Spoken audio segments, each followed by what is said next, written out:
So I have a question for the people who understand the rules. There's a particular reason Craig is here, is to talk about an event coming up in July. Just out of deference to him and his time, can we crash the agenda and have Craig go first? Sure. Yeah. I mean, I don't, just in terms of, Sure, we have all right. we have a posted agenda with times. It's I up- think you can make an adjustment on that. just trying to, No, I we're know. on video, you know? Mhm. Caesar's wife must be above reproach and all that. Well, thank you. Just a brief introduction. So as Craig is sort of regional champion of rail to trail conversions and has been working on and off with the town since the beginning of time on this project. And he is, I say, catalyzing and organizing a regional rail trail conference in late July of this year. And I put it on our agenda as a brief discussion item, but Craig is here to tell us about it, for which we thank you. Thank you. This is the first time we've held this event that takes in the north-south corridor along the east-west trail. The trail from Boston to Northampton will be done within probably 8 years. It's 100 miles long. It's a 1,000-foot tunnel in Clinton, Mass. One of the things I do, I have a land acquisition company. I'm a realtor specializing in the sale of houses near rail trails, and I've tweaked the MLS to allow me to search for places that are former railroad corridors that could fall into the hands of adjoining landowners. And there are about 25 places around the state where people have bought the corridor behind their house to block a future trail. And so I'm reassembling the corridor sometimes the hard way. When they sell their house, I'll know about it within moments. Then I'll send someone in to buy the house and carve off the dead railroad on the backside. Or I'll just buy corridor to make sure nothing bad happens to it. In fact, I've owned 3 bridges, longer than the bridges owned in the town of Southampton. And we don't have any kids, and I don't have any grandkids, so I just make trouble. In fact, I'm just going to ask if you're buying bridges lately. no, not recently, but we were out on our, the 3 bridges I sold to East Quadrant Land Trust 10 years ago. They got them all decked now. In fact, there's a retired bridge engineer who will come and inspect your bridges for 10 cents on the dollar. And so that's a resource that's out there. But the bridge in New Braintree that just got redecked, Kathy and I and a little dog were out there on New Year's Day. But the Golden Spike, we've been holding these since 2002 during the gubernatorial campaign in 2002. We had all the gubernatorial candidates for their campaign staff at this event in Waltham to call out the idea of the Mass Central Rail Trail. Not the Central Mass Rail Trail that has no cachet whatsoever, but Mass Central Rail Trail, the original name of the railroad, is being resurrected as a trail. And if you go to masscentralrailtrail.org, you will see the website for that, along with a lot of information. And if you go to gs2018.org, stands for Golden Spike, that is the event. We've been holding them every few years. The most recent one was in 2014. This year, it'll be in downtown Northampton at Union Station, because that is 0.0 miles for the east-west corridor coming from North Station, Boston, all the way to Northampton. And it's also 0.0 miles for the trail coming from New Haven, passing through here. And this will be, we quietly expect, I know people in the governor's campaign, internal staff in the State House, and they told me to send out the invitation. We can't commit until 2 months out, but I expect him to be here, because he fully intends to re-up for re-election this coming cycle, but he also intends to become the rail trail governor in Massachusetts, like we've never had. Never, ever have we seen governors showing up at ribbon cuttings for various trail events. in the last couple of years, there's been 2 bridges put in over busy roads on Cape Cod. Governor Baker's there with the ribbon cutting every time. And I'm expecting him to come out to be the keynote speaker at this event at Union Station. And I'm expecting him to ride the electric Valley Bike Share bikes that are going to be operational in Northampton at the end of May. How cool would that be? A big governor, a big tall guy riding an electric bike up to the tunnel underneath the active railroad, which has not yet seen a ribbon cutting. Seems like the perfect time to have the ribbon cutting, and so that's what we'll do. I have a map master, a retired Citizens Bank IT guy, who is my map master for the Mass Central Rail Trail, and he'll be leading a live Google Map feed. Michael, the map guy, will love this.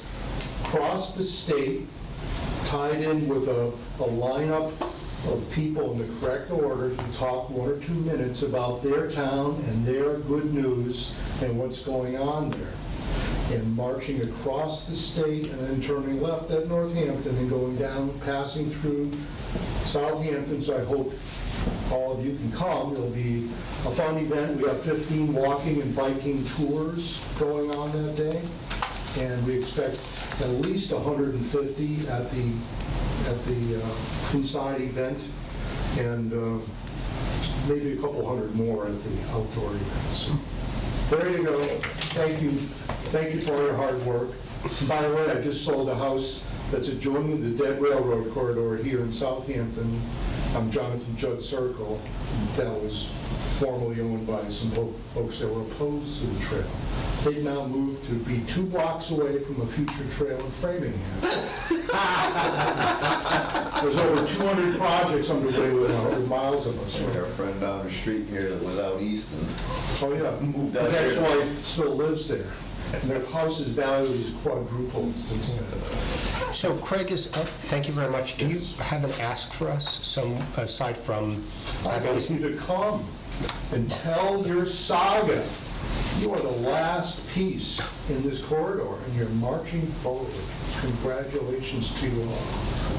refer to us, Don't jinx it. I don't know about marching, staggering. trudging. I refer to us as the missing link. Okay, well, thank you very much, Craig. Much Thanks. Good seeing you obliged. again. And thank you for doing all your work. I really mean, I know this is not easy. I'm involved in 3 rail trail wars like the early 2000s here in Eastern Mass right now. And I'm glad it's quiet here. It's nice meeting you, Craig.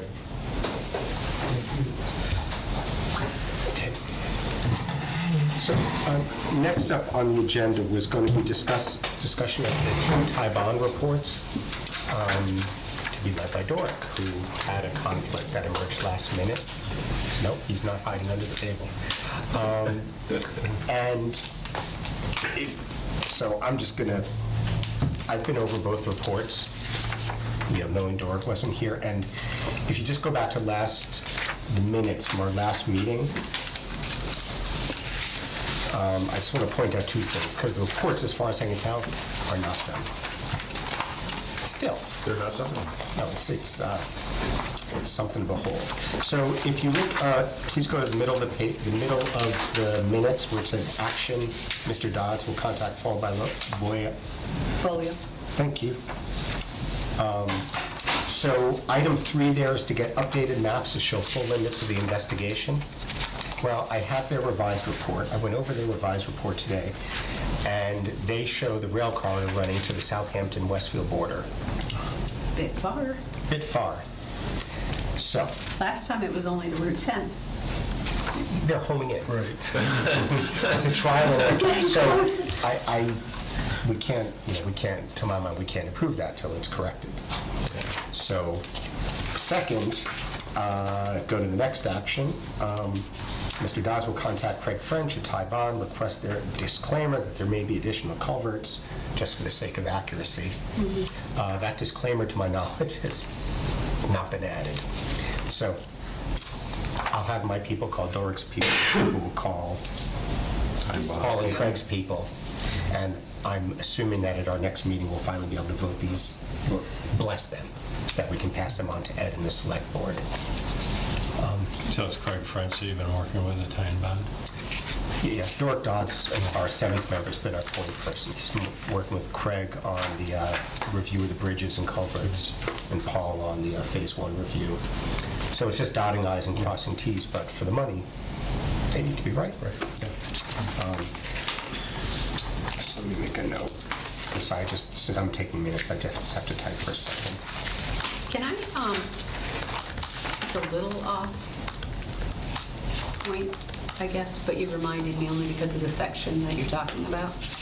A couple of meetings ago, I had asked if we had confirmation from the railroad that it was an active line from where we're picking it up all the way out, that there was nothing that was stopping that.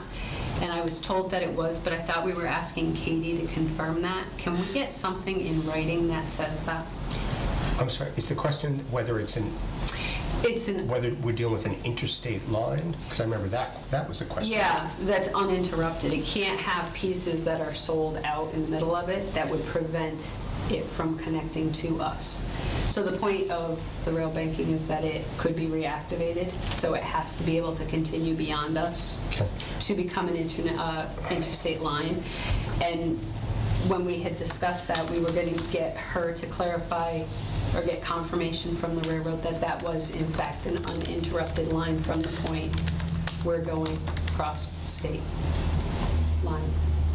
I'd just like her to get that in writing from them.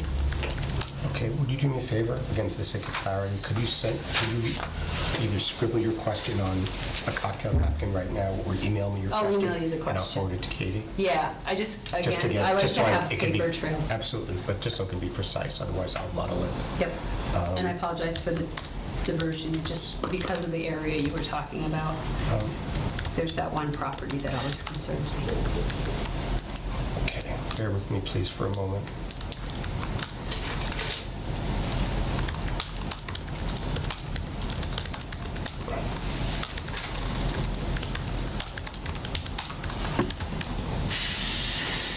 Okay. Any questions or comments about the Thai bond reports? Again, I think we consider them essentially done, but for these two little formalities. We just would like to be able to check them off our list. Just FYI, I think we discussed this when we talked last week, but neither of the reports turned up anything surprising, or certainly no Red flags. no red flags. Okay. Wow, I have 7 minutes ahead. Let's not lose it. Okay, no bull gap. Until I start talking. Yeah, well, we're up to Paul, and we haven't talked about Mass DOT much at all in eons, but things have been percolating under the surface. Some of them apparently rather good, to the limited extent that I understand these things. And Paul, given his background, is going to be this committee's kind of point person. It was the role that Matt Christie was playing, plus minus. So Paul's going to be our point person with Mass DOT. So I just was hoping that you would bring us up to date on where we're at and in broad outline and what we need to be focusing on with them for the next few months. Sure. Thank you. So, as of a couple weeks ago, that email we got from Charlie Kinnicky summarized our progress with the state, particularly with the local MPO, which is the Metropolitan Planning Organization, which is a arm of PVPC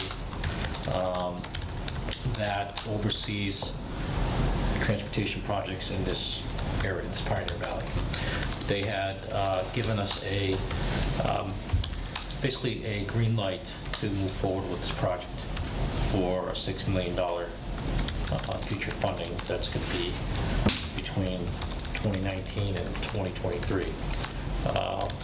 Based on this time frame that they gave us, we're looking at the tail end of that to be committed that money one way or another. My understanding is they put us in the queue for that particular time frame for funding. We're in a position right now to start looking to go to the next step in terms of how do we want to design this, how do we want to choose the designer, how do we want to go about getting this moving through the DOT process. However, we don't want to go there until we have secured the right-of-way with Pioneer Valley, because that's a big piece with DOT. They want to make sure that before they even see. You can't really design something if you put on something you don't have access to. Right, because one of the most critical components of this process is known as the preliminary right-of-way plans that have to be prepared parallel to the design plans. And the preliminary right-of-way plans identify potential takings, construction easements,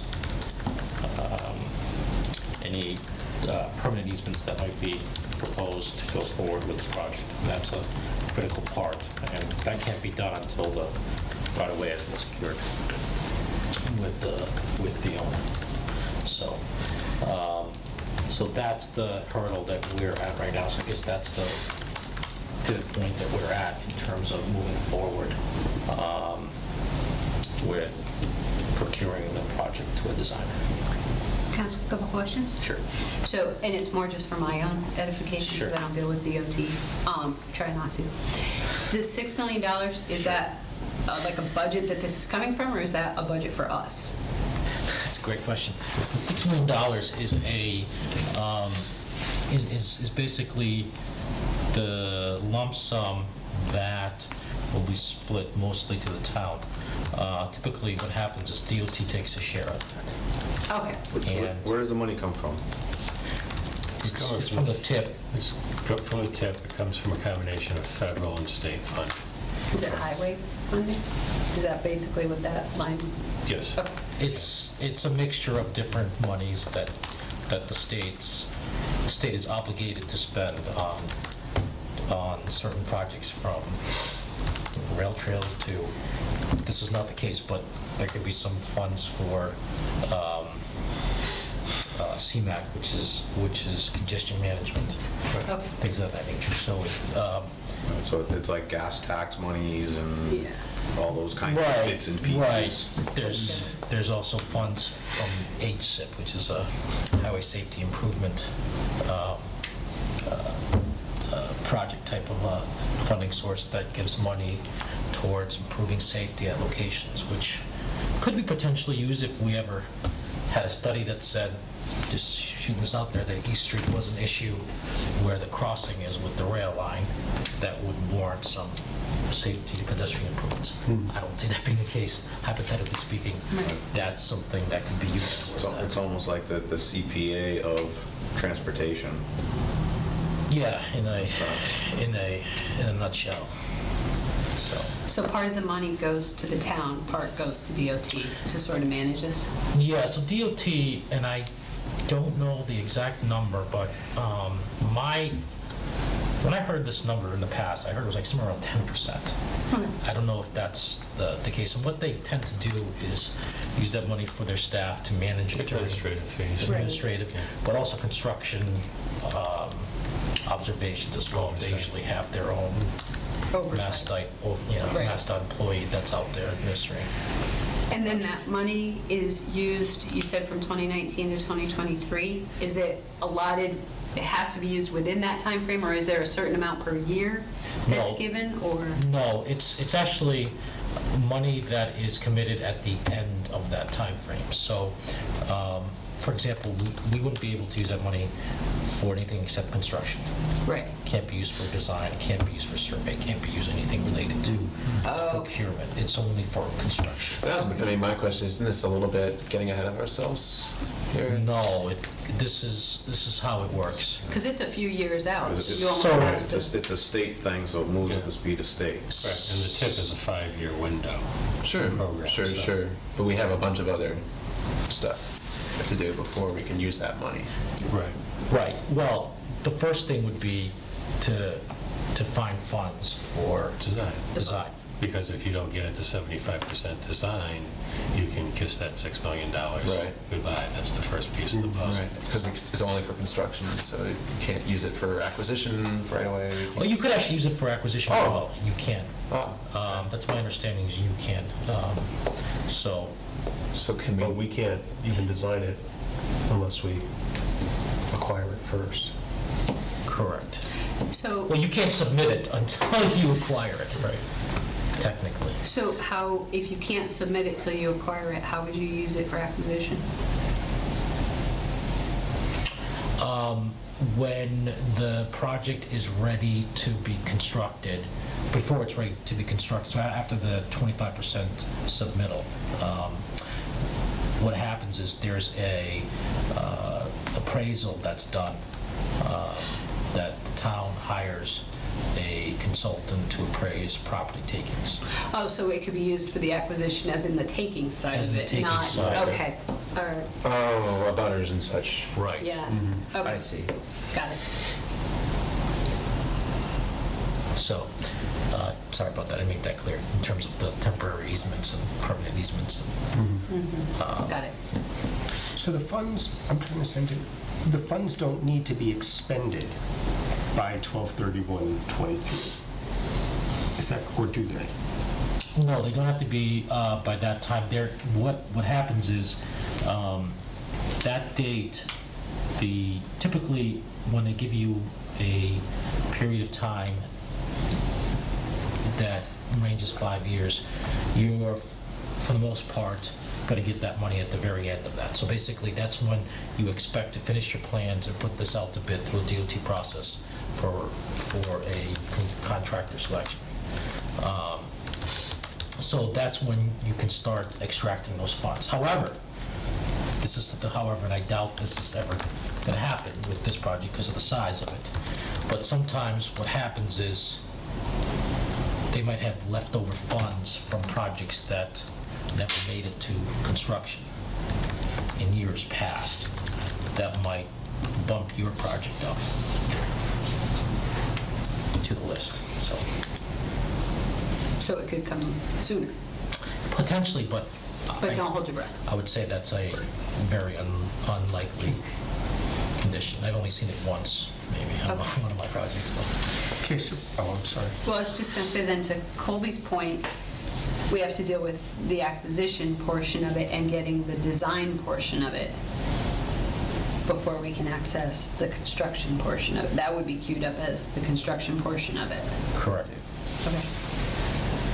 And the design process takes years. I mean, you're talking about probably a couple of years just to get it through the DOT review, the back and forth. There's a lot of, It's helpful to have a goal, though, helpful to have a timeline to Yeah. kind Yeah. of structure things, I think. I think it puts it in perspective a little bit.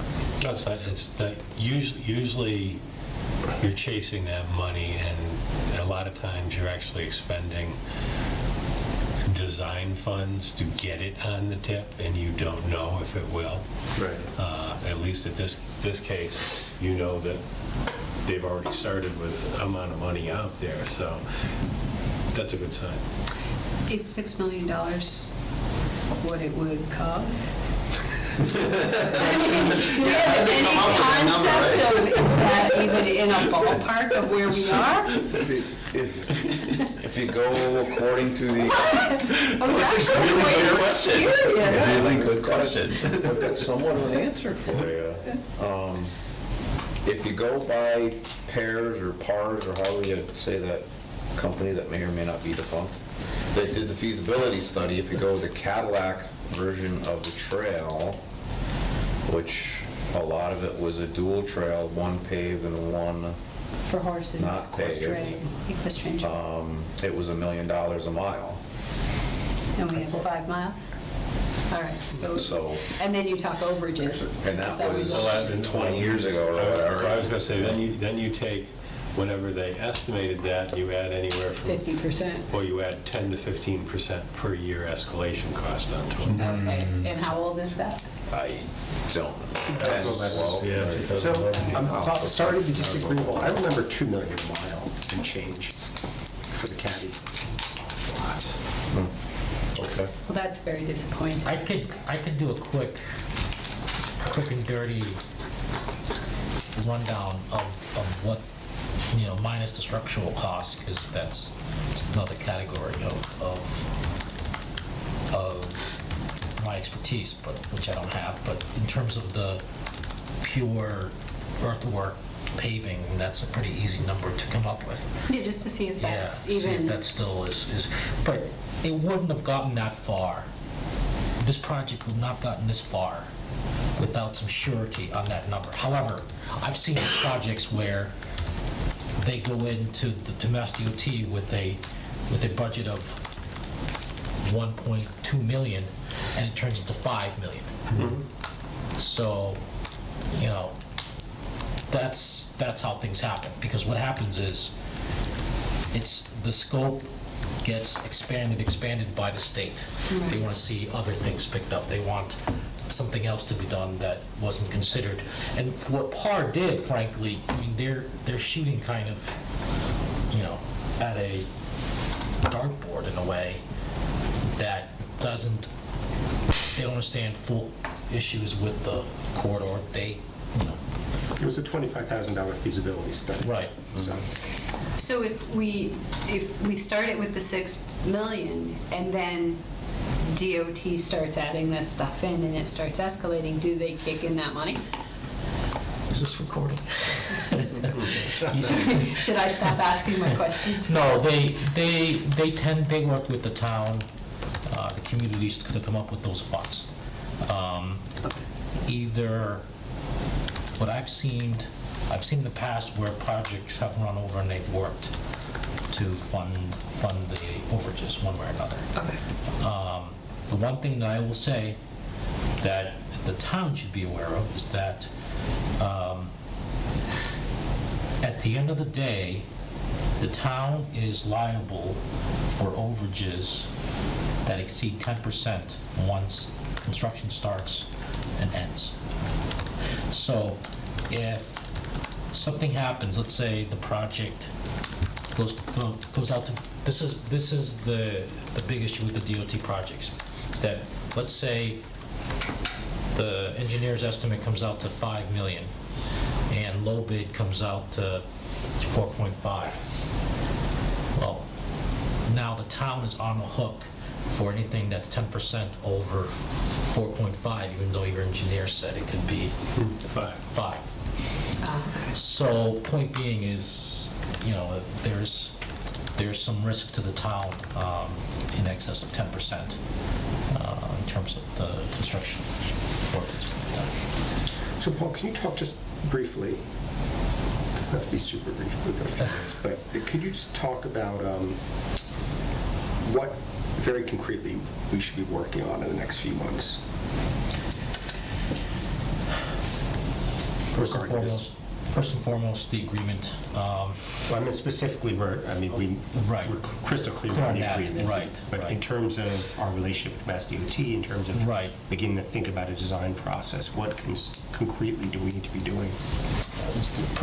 We need to set up a consultant selection criteria in terms of what we would want to see to select a consultant to go down this path of design. So in terms of type of expertise, in terms of their familiarity with the DOT process, their experience with the Essentially back and starting to put forth. together an RFP kind of RFP, correct. to hire a consultant. Okay. And what kind of, so there's that piece of it, and it sounds like it would behoove us to start that sooner rather than later. Right. Because ultimately, we're going to need some kind of, among other things, we're going to need to understand how much, we're going to have some notion how much we're going to need to do this. Right. Because we're going to have to find the money. Right. So eventually, we're going to have to get funds. Typically, that could be 10, 15% for the consulting cost, which includes survey, permitting, and other components. So we're going to have to get that money from somewhere in the town. So maybe it's a town meeting vote that is going to allow us to fund for the consultant fee, because that can't be taken out of the $6 million. And what, if anything, should we be doing vis-à-vis DOT right now, either at the district in Northampton or with PVPC? I mean, what kind of process, if anything, should we be in with them now?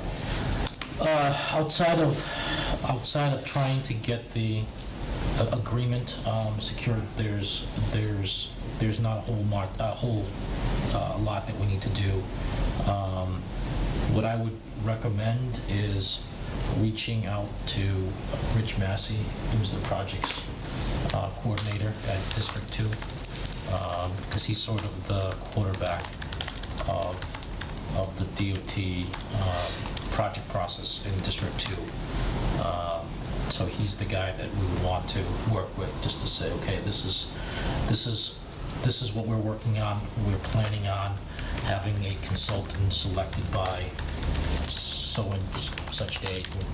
We're going to work on submitting these plans to DOT this date, just so he understands where this project's going and the town's commitment going forward.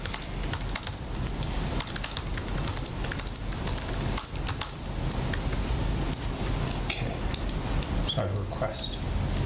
Yes. If I may be so bold. Sure. You can always say no, or you need help. A, can you reach out to Rich? Yes. Thank you. B, for our next meeting, which is not yet scheduled, could you, I'm not sure what this means. Yeah. I'm not even sure how to ask the question, but could Sure. you come and lay out for us what it means to put together an RFP like this? Yeah. How much time is involved? How much effort's involved? And it may be, for all I know, it may be very simple, or it may be very complicated. It's complicated. Okay, so it would be helpful for us to understand what needs to happen to make that chunk of work happen. Sure. Thank you. So I have a question. This conversation about design and construction has got me wondering, do you guys think we're the right committee to be doing this? I mean, I'm going to not say anything for a moment. I'm just curious what your reactions are. I mean, I'll point out we've been at this for quite some time. I would say yes, because who else is going to do it? Well, it's two different questions. Related but different. So I got a who else is going to do it? I got a no. I think that was a no. Well, I'm not sure everybody on the committee would be. I mean, I think when you get into that section, there might be other skill sets that might be more beneficial to bring onto the committee, if you can find people to do it. You know, I think the skill sets for acquisition are going to be much different than the actual construction of. That's just my opinion. Yeah. But I think there's probably other people out there that could be added. But I think there's people on here that still have a core competency for it.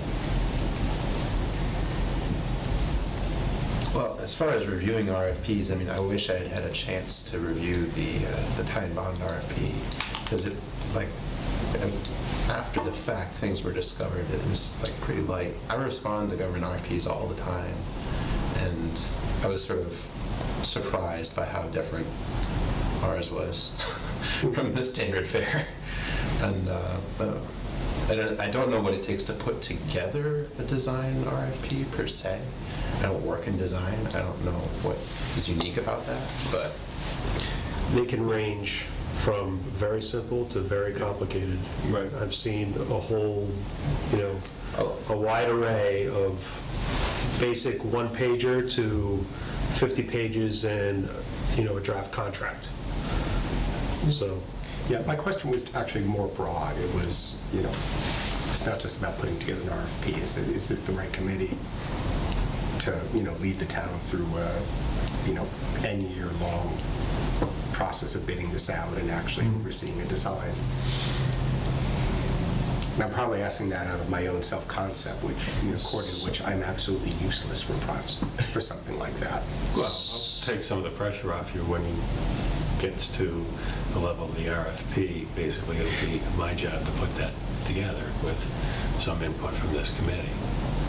And we can, as far as reviewing, there's all kinds of different ways to, do that as far as the award goes. And probably my recommendation would be that it gets probably scored by myself, probably the highway superintendent, maybe one of the members of the Board of Selectmen, and one of the members of this committee.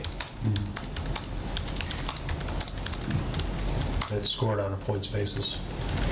Generally, and there's, usually you're looking at probably having, even out of that, you're probably having, and maybe not at the $25,000 level, but when you're getting into this, because you're talking potentially anywhere from $500,000 to $900,000, you're going to have 2 or 3 finalists from that RFP, and then you're going to interview them. Right. At that point before you actually award it to somebody. Were you thinking more about after the selection in terms Think of? about everything that happens after we own the corridor. Right.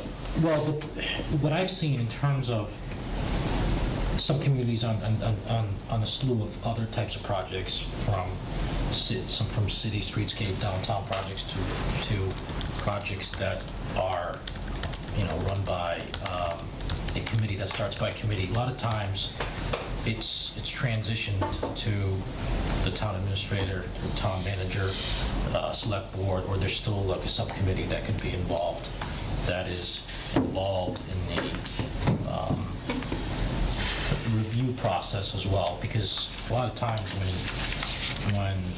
you're going through a design process, you want to make sure you're getting what you want, and not just somebody's going to submit a set of plans to DOT that might not have what you're looking for in terms of the overall concept, the overall needs of the town. So, that's something that should be really focused upon going forward in terms of making sure that what you're asking for is what you get. Right, and that's kind of where I'm coming from, where I think,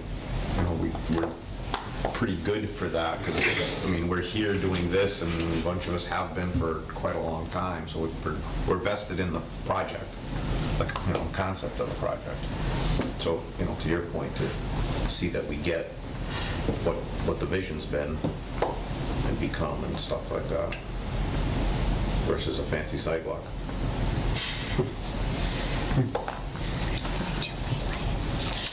Yeah. Okay. So this is actually, it's very helpful to hear that from you, because it's at least for me, it's a very different picture than what I had. And actually a more pleasant one. At least for you. Professional, yeah, well, at least for me. I'll let you write one of the subsections. How's that? A very small subsection. Feel that. No, not at all. And kind of on that note, when we did the feasibility study, it was the committee that put the RFP together. The select board ultimately published it, Right. but it was that committee who put it together. And we got a 5-year project. A project that stretched out to 5 years. Not saying it was great. I think it would be much better to have somebody like Ed to at least, at a minimum, review it, but even better to put it together with the ideas that the committee comes up with versus the committee come up. I don't even remember where the template came from, and put together a template and then scored it and did that whole piece of it as the committee. And like I say, it took years to complete the study. Okay, so Paul, I take back that request I made, because it sounds like we're going to be in very good hands when we get to that point. I'll try my best. Okay. Thank you. You're welcome. Anything else about, again, just about our relationship with DOT, getting to a design process, anything else you want to add? I think communication at the beginning of the project is key, in terms of, once the project, let's say once the consultant is selected, I think it's very important to have a meeting with DOT, the consultant, and town representatives, just to discuss what we are looking for out of this project, because if there's certain things that we want and it's not made clear to DOT as part of this project, it might not happen in terms of, certain features that we want out of this project. It's absolutely essential to make that clear at the beginning. And if someone at the district commits to it, we have something in writing, meeting minutes and whatnot, that could be used later on as a tool to throw back at DOT and say, well, we talked about this, and this was something that you guys committed to, and now you're not going forward with it. So I think that's something that we want to be aware of, is we'll document our meetings with DOT to make sure that we get what we want. Okay. Questions, observations? Nicely done.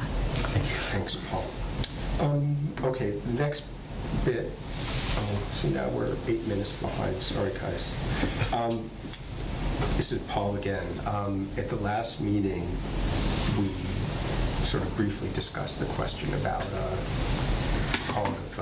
institutional ownership. God willing, we're going to get a rail banking agreement with the railroad in the not too distant future and close a deal. And it raises the question of who in town actually owns this corridor and has institutional oversight. And, there are, Maintenance and repair. is it highway? Is it parks? Is it Right. farmed out to a new greenway? So anyway, Paul volunteered to do some snooping around and talk with people in some nearby towns who also have trails. Just because my goal is that we, at some point in the not too distant future, kind of start floating the issue with the select board, or with Ed and the select board, just to get their reaction. Well, actually start floating with the relevant department heads, and then bump it up from there, rather than getting close to a deal and saying, oh my God, who owns this thing? So, enough prelude. I got some information on 3 communities, Westfield, East Hampton, and Southwick. And initially I started off with Westfield and East Hampton.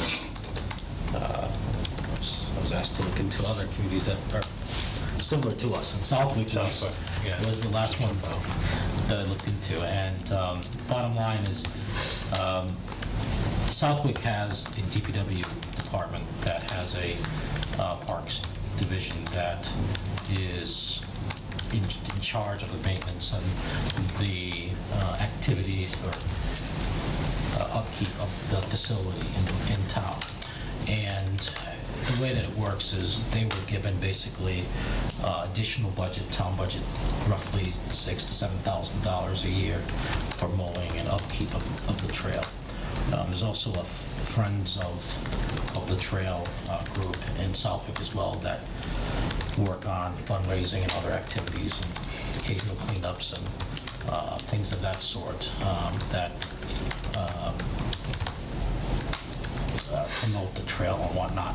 The one thing that the DPW actually does in Southwick is they have, which is kind of unique to them, is that the highway department has this heavy-duty brush clearing machine that they use on the side of highways and the side of roads to clear overgrown brush to keep it down to vegetation.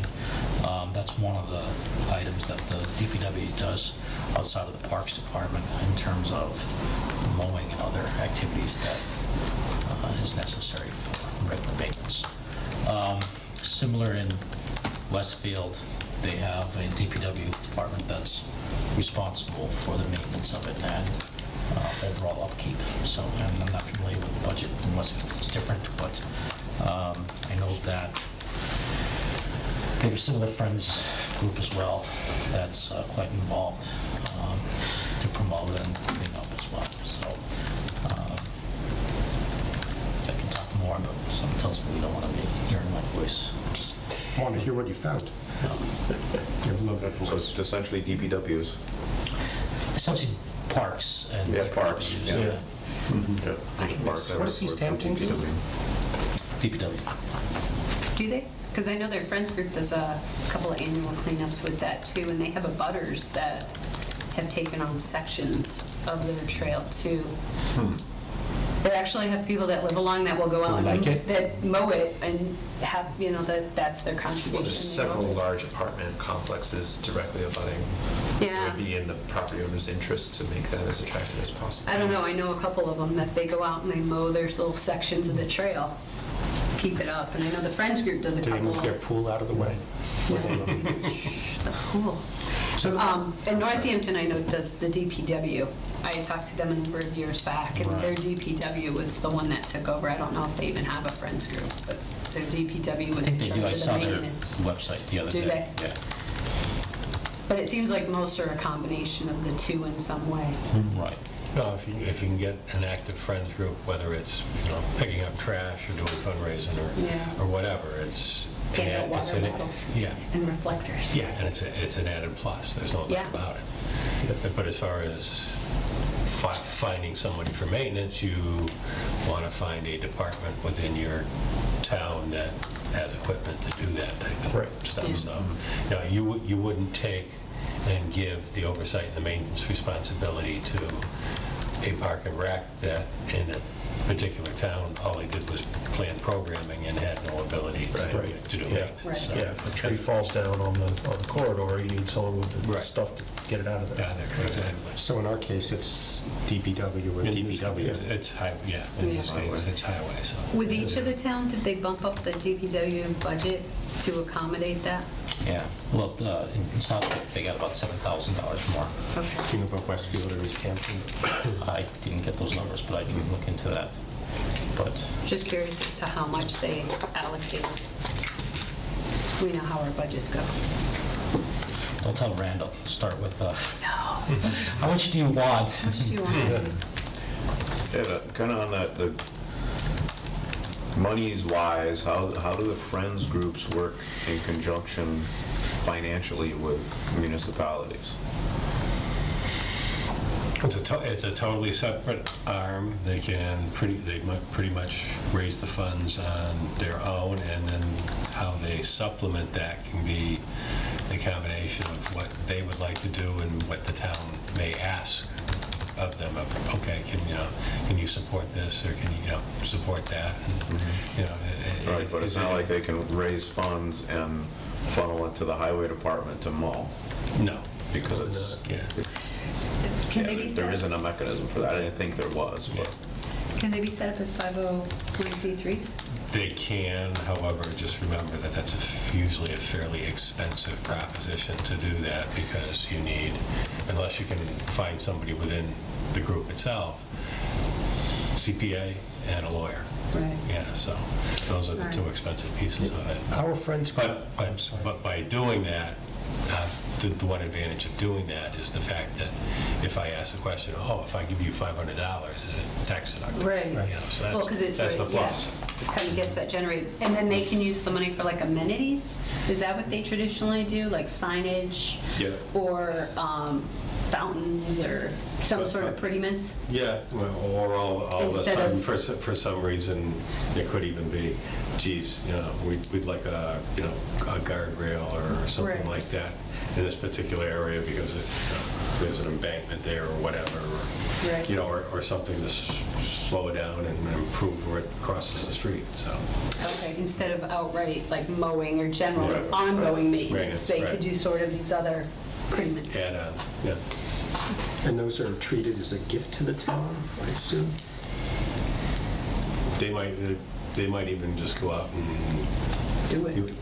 either do it, hire a landscaping company to do it, or, Yeah. what I have say, you. Just- isn't it more that the town gives them permission? Right, You would have to, because again, it's town, do it. at that point, it's town owned right. land. But then they manage the project and they do it themselves. So I'll ask everybody, if we were to go to Randall tonight and say, congratulations, in 2 years, you or your successor are going to own 4.25 miles of abandoned rail corridor, what would the I barely know Randall. Who's Randall? He's the Randall highway Kemp's He's the highway superintendent. superintendent. Well, And I'm not asking a question about Randall per se, it's fine, more but- No, no, just- no. I think he'll take it a lot better than Ed Colley would have. yeah. But the question isn't really, you're going to own 4.5 miles of abandoned corridor that nothing's happening with, because then he would be doing nothing with it. Right. It's, you're now being, here's a trail on the 4.5, because there's going to be a time frame where we get the corridor, however we end up getting the corridor, and we turn it over to the highway department. Highway department's not going to do anything for maintenance on it until it's actually designed and built. Bill, right, exactly. So And it- then it's going to be, And- now you have to maintain a trail that's Right. 5-6 years down the road. It's not in the budget.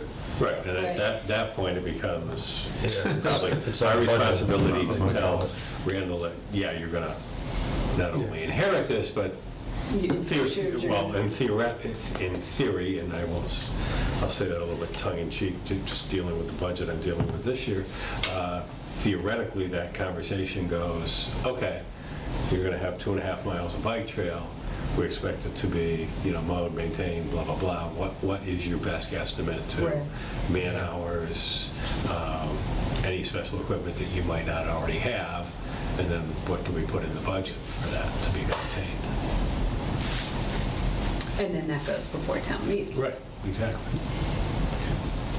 The only caveat I would say is that there, even before construction, presumably, there would be some burden of maintenance, just to keep the trail from, just to keep it from getting overgrown, so people can at least walk on it and enjoy it, or parts of it. Yeah, I think you'd have to, because right now it's not maintained at all. So I think that would be a conversation you would have to have with Randy, as our expectation Well, is that- you're going to do a minimal clearing Well, to use it. Then as a risk manager, I also have to say, geez, do we want to really clear Right. any of that before construction begins? Because you Or still did- have Now there's a rails in the road. liability. Now, is there a Yeah. liability there to entice, if you Yeah. entice people to go along? It's On not- that note, is Iron Horse off the table, or is it still in existence? They're gone. What's Iron Horse? There was a company we had talked to years ago now, that apparently it's the nonprofit piece of a bigger company that were former railroad folks, and they were going around the country, essentially converting rail beds into trails, and it's also back when steel was, scrap price of steel was high, for keeping the rails, which they were taking down south and building tank traps with them, basically, along the border. They'd retain the rail, take up and dispose of the ties, and put down whatever surface you wanted. Like A lot a of them. rudimentary service. Yeah. It was more Like than a rudi- basic, wasn't it? It was more than rudimentary. They were laying, in Chicopee, I think it was, right? They were laying down road millings Oh, were they? with a paving machine. Oh, I didn't realize it got that. Yep, yep. I mean, it was short of being paved, Yeah. but it was a no cost to the municipality thing. I'm sure Pinsley's going to want the rails. It's been discussed at length. They already have some. Yeah. They have what they need. Okay. Thanks, Paul.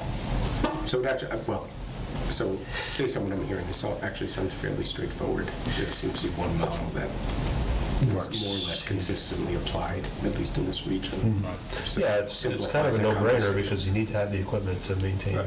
A community like this infrastructure. shouldn't turn around and say, and give the responsibility to, a Parks Commission or a Conservation Commission or what have you, that doesn't really have the means, so.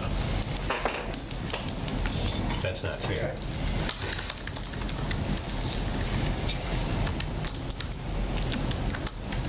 Be right back.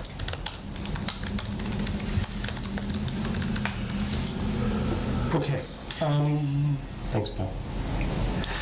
Last bit on the agenda is just a kind of few different things about outreach. I'm sure everybody's aware that we've sort of gone dark for a while. Really? Just, yeah, really dark. You know, there was a Friends group in town. You were telling me, Actually, yeah. legally, there still is a Friends group because they have 501c3 status. But it is, you know, they had activities for time and raised, you know, a couple of $3 to $4 grand, which is in the bank, to my knowledge anyway, unless there's been malfeasance since then. But they're essentially inactive, and we've not been communicating with the town. So I won't, you know, I feel pretty strongly that it's time to start talking about this again, just because the project appears to be moving forward. And, you know, sometime next year or two, we have to go to them with a big ask related to design. And not to mention engaging them in the design process in some way, so that we're realizing the will of the town. So, you know, well, Craig came and talked about Golden Spike. So to me, and well, not to mention reaching out to nearby communities. Every once in a while, I get a call from somebody whose, you know, name is somebody I met 5 years ago, you know, from Westfield or Southwick or East Hampton. Hey, what's going on? What's going on, inviting me to a meeting, including one on the 26th of this month in East Hampton. So I think, so to me, I guess what I've been thinking that we really need to start doing again is A, figure out how to reignite a Friends group, so that we here are not responsible for all the heavy lifting around outreach and education, and B, making a more disciplined effort to start communicating with other towns. Just because this is a project with regional significance, they can probably be a lot of help to us, you know, in terms of writing letters, getting, you know, making calls to our representatives, providing guidance, and so on and so forth. So I just want to raise that. And what I would love to find somebody, either a member of this committee or a new member or an associate member, who is willing to think about those things. And by those things, I mean, A, reigniting what we need to do to reignite a Friends group, and B, how we start engaging with the communities around us who keep poking us. But Right. If you're not still trying to kick me off, I'd like to take this on. I don't recall ever Were trying we to trying take to? you. Colby and I exchanged. You suggested I resign. No, it was a contingent statement. The contingency. Well, so if I mean, I think these are both of interest to me. And I actually did reach out to the Columbia Greenway at some point, like last year or 2 years ago. I forget why. I don't remember. I was going to try and get in touch with them and go to one of their meetings or something like that. I think I'm on their Facebook page or something. I'm like on all the Facebook pages for all the friends of the various. Okay, so if you're on Facebook pages, you're already ahead of me at least. I get updates. There's very little going on in those towns too, for what it's worth. I mean, there isn't a lot, but it would be fun to try to get into contact. Although you've already done some outreach to, you know, the neighboring towns, so maybe if you're already in touch with them, it makes more sense for you to do that. Actually, I'd rather, because Paul, I think, has a big chunk, you know, has a big chunk to think about around DOT, I'd rather actually give it to someone else.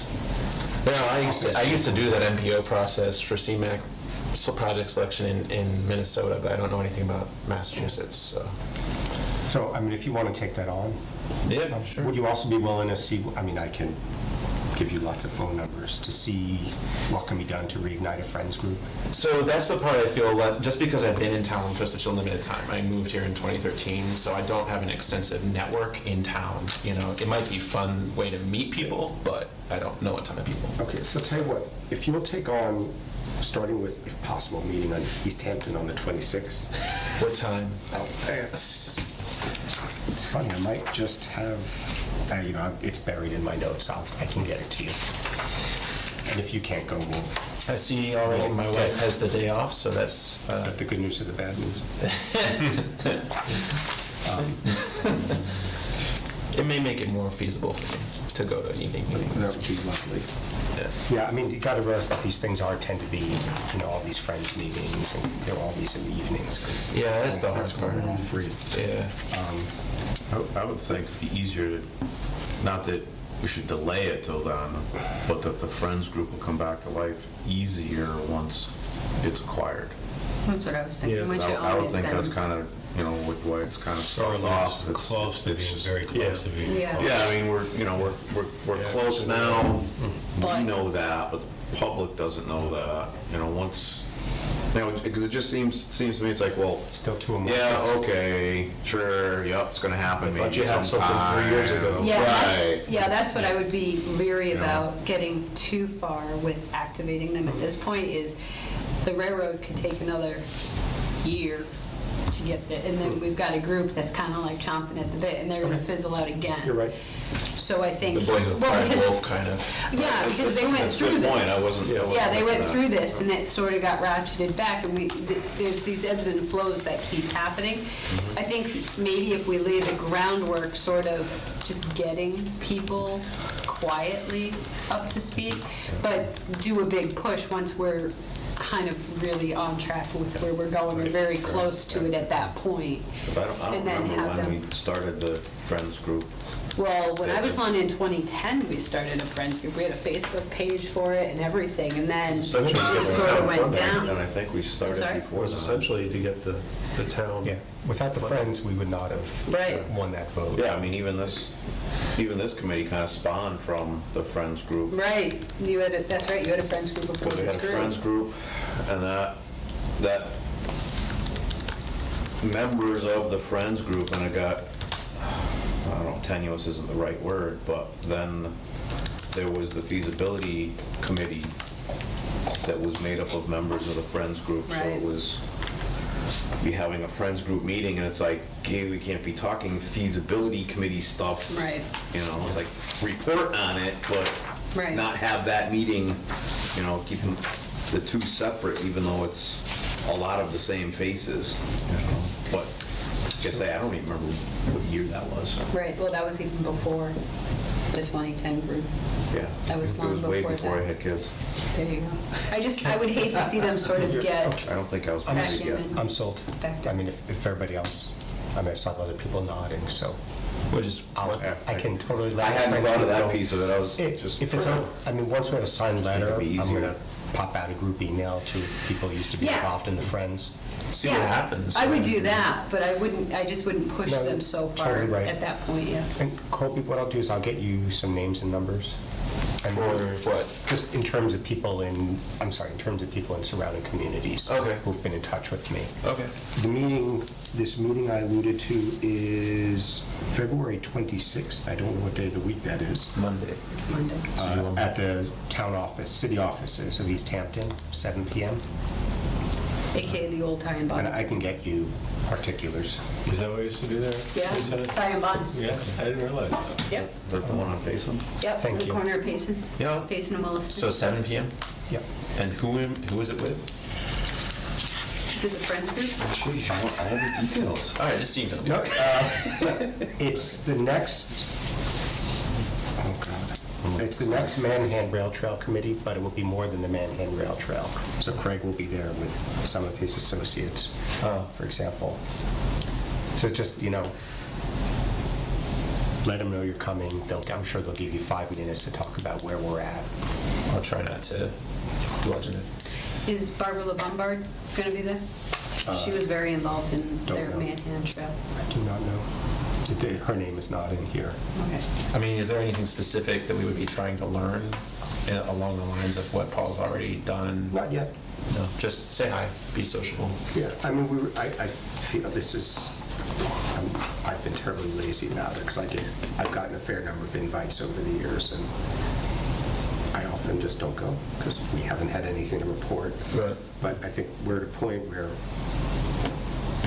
it would be good to start connecting, because I think there are things to learn, and again, there's things that we may want to be advocating for with them. Collaboration with Westfield down the road in terms of finding an, off-trail connector. So just, we should start, making friends or reigniting old friendships. So thank you. That's it for my agenda, unless people had anything else they want to throw in the mix, new business. So cool. Wow. Damn, 2 minutes. I have a motion to adjourn. So moved. Seconded. All in favor? Aye. Thank you all. See you soon. Thank you. Nice meeting you. Nice meeting you. Thank you, Thank you for coming. Hi, welcome. Thanks for all you've been doing. Don't forget, you can shut that thing off now. We left it running all night.